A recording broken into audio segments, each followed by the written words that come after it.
કડી નાની કડીમાં સંતરામ રેસિડેન્સીમાં ખેડૂતોના ખેતરમાં જવાનો રસ્તો દબાવી દેવાયો છે. સર્વે નંબર 555/1 પર બનેલી સોસાયટીના બાંધકામ દરમિયાન સર્વે નંબર 91માં જવાનો રસ્તો દબાવી દેવાયો છે. ગુણવંતભાઈ પટેલ નામના એક ખેડૂત કે જે છેલ્લા 10 વર્ષથી રસ્તા માટે લડત ચલાવી રહ્યા છે. નાની કડી ગ્રામ પંચાયતે 3 વખત સોસાયટીને નોટિસ આપી છે.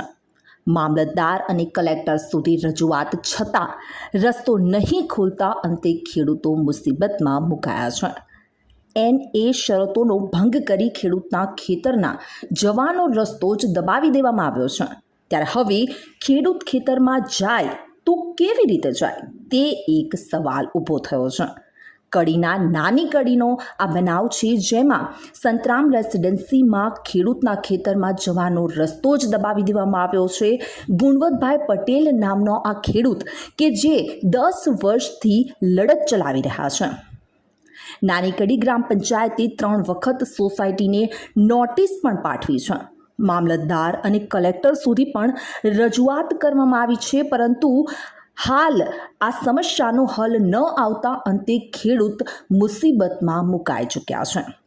એ શરતોનો ભંગ કરી ખેડૂતના ખેતરના જવાનો જે રસ્તો છે તે હાલ દબાવી દેવાયો છે અને હવે ખેડૂત ખેતરમાં જાય તો કેવી રીતે જાય તે પ્રશ્ન ઊભો થવા પામ્યો છે. પટેલ ગુણવંતભાઈ અંબાલાલ. તમારી સોસાયટીના જે ખેતરના રસ્તા માટેની જે નાની કડી સરકારી નેરિયું છે. અહીંયા આગળ સરકારી નેરિયું છે. રેકર્ડ ઉપરનું જે સંતરામ રેસિડન્ટમાં એને કરાયું, એમાં નકશામાં લખેલું છે, એના હુકમમાં લખેલું 12 મીટર નેરિયું ખુલ્લું રાખવું.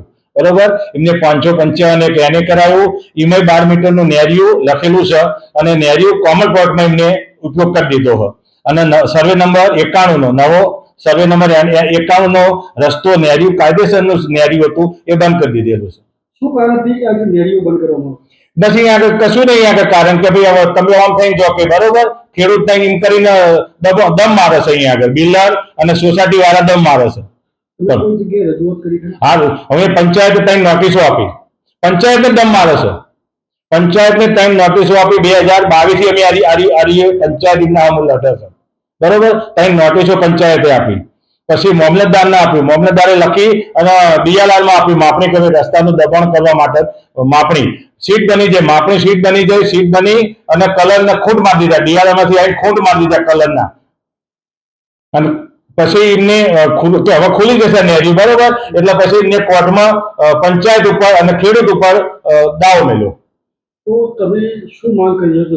બસ નેરી અમારા ખુલ્લું સરકારી નેરી ખુલ્લું કરવાની માંગ.